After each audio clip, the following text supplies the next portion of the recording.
क्रांती सम्राट, आपल्या हक्काचे व्यासपीठ। ताज्या बातम्या, मनोरंजन आणि व्हायरल बातम्यांसाठी क्रांती सम्राट न्यूज चॅनल आजच सबस्क्राईब करा। कला, क्रीडा, सामाजिक, राजकीय, शैक्षणिक, वैद्यकीय अशा निगडित क्षेत्रात उल्लेखनीय कामगिरी केलेल्या महिलांना गेल्या 11 वर्षापासून यमुना सामाजिक शैक्षणिक संस्थेतर्फे यमुना स्त्री सन्मान पुरस्कार दिला जातो। हा समारंभ बुधवार दिनांक 11 मार्च रोजी उल्वेनोड येथे शेलघर येथील सुखकर्ता बंगल्याच्या गार्डनवर करण्यात आला। राष्ट्रीय कामगार नेते आणि काँग्रेसचे रायगड जिल्हाध्यक्ष महेंद्र शेठ घरत यांच्या मातोश्री दिवंगत यमुनाबाई तुकाराम घरत यांच्या नावाने हा पुरस्कार दिला गेला। यंदा पुरस्काराचे 12वे वर्ष होते, त्यामुळे विविध क्षेत्रातील 12 महिलांना यावेळी गौरवण्यात आले। त्यात नवी मुंबईच्या नवनिर्वाचित महापौर सुजाता पाटील, पनवेलच्या उपमहापौर प्रमिला पाटील, उरणच्या नगराध्यक्षा भावना घाणेकर अशा राजकीय क्षेत्रात भरारी घेणाऱ्या महिलांचाही समावेश होता। यावेळी माजी खासदार रामशेठ ठाकूर, महाराष्ट्र प्रदेश काँग्रेसचे युवा अध्यक्ष युवराज मोरे, प्राचार्य डॉक्टर गणेश ठाकूर, मुंबई पत्रकार संघाचे अध्यक्ष संदीप चव्हाण तसेच सिने अभिनेत्री सायली संजीव आदी मान्यवर उपस्थित होते। आई गेल्यापासून हे सर्व उपक्रम आपण सुरू केला। खरं तर आई वडील असताना आपण साधारण 600 संगणक ऍट अ टाइम पहिल्यांदा 101 पासून सुरुवात केली आणि सर्व जिल्हा परिषद शाळा आपण कव्हर केल्या।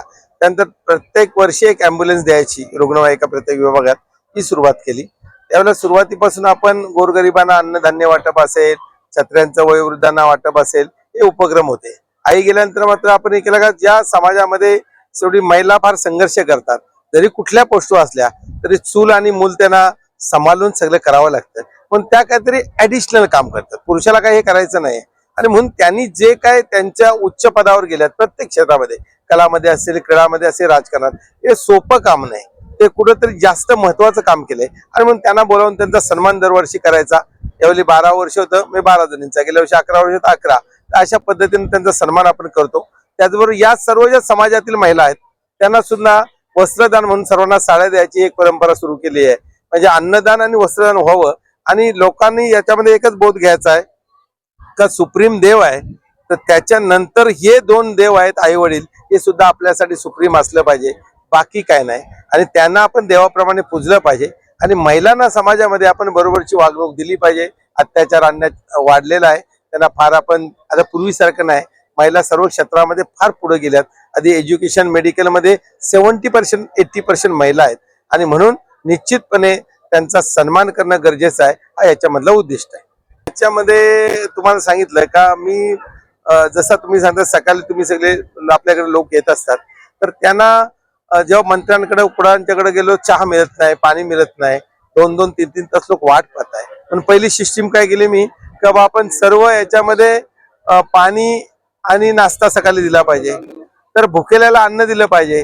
ज्याला घराची घर आहे, माझ्याकडे जर एक्स्ट्रा पैसे आले तर मला माझा सहकार्य जर घराविना असेल तर त्याला मदत केली पाहिजे। आता आपण 1500 लोकांना आपण मदत केली, काही काहींना डायरेक्टली घरं दिली असतील, काही काहींना अर्धवट मदत केली, कुणाला वीट दिली असेल, कुणाला रेत दिली असेल, कुणाला लाख रुपये दिले, कुणाला 50,000 रुपये दिले असतील, पण प्रत्येकाला योगदान देण्याचा प्रयत्न केला का कोण शेवटी अन्न, वस्त्र, निवारा हे फार गरजेचं आहे।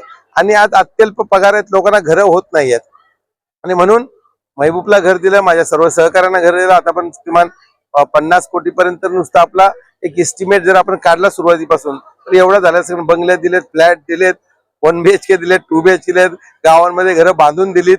तर या पद्धतीने प्रयत्न करतो। शेवटी काय, हा हे सुख करताय, हे एक मंदिर आहे, मी त्याच्यामध्ये एक पुजारी, त्या देवाचा माणूस म्हणून मी काम करतो। जे मला देव देईल तो प्रयत्न करतो। माझ्याकडे काय थांबलेलं नसतंय, माझ्याकडे कधी बँक बॅलन्स मिळणार नाही, कधी फिक्स डिपॉझिट मिळणार नाही, मला डेफिसिट असतो, सतत द्यायचा असतो, उधारे असतात। आता पण 3-4 कोटीच्या उधारे आहेत, म्हणून मी काय थांबत नाही। घरं बांधताना फार वाटतो, इलेक्शन आले का पुन्हा मला काँग्रेसचा सर्व हे करावं लागतो, पण मी देत राहतो। ती झोली माझी जी खाली होते ती भरण्याचं काम तो करतो। शेवटी तो मालक आहे, माझा काय नाही।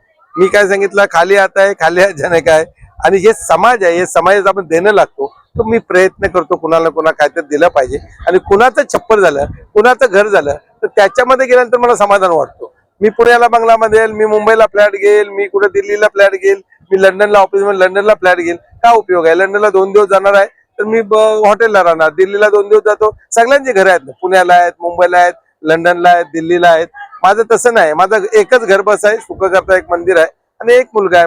मुलगी आता त्यांचे कामधंदे व्यवस्थित त्याच्यामध्ये त्यांनी प्रगतीपथ केली, तर त्यांचं सर्व केलं आहे. मी जे कमवेल ते समाजासाठी एवढं उद्दिष्ट घेऊन मी चाललेलं आहे.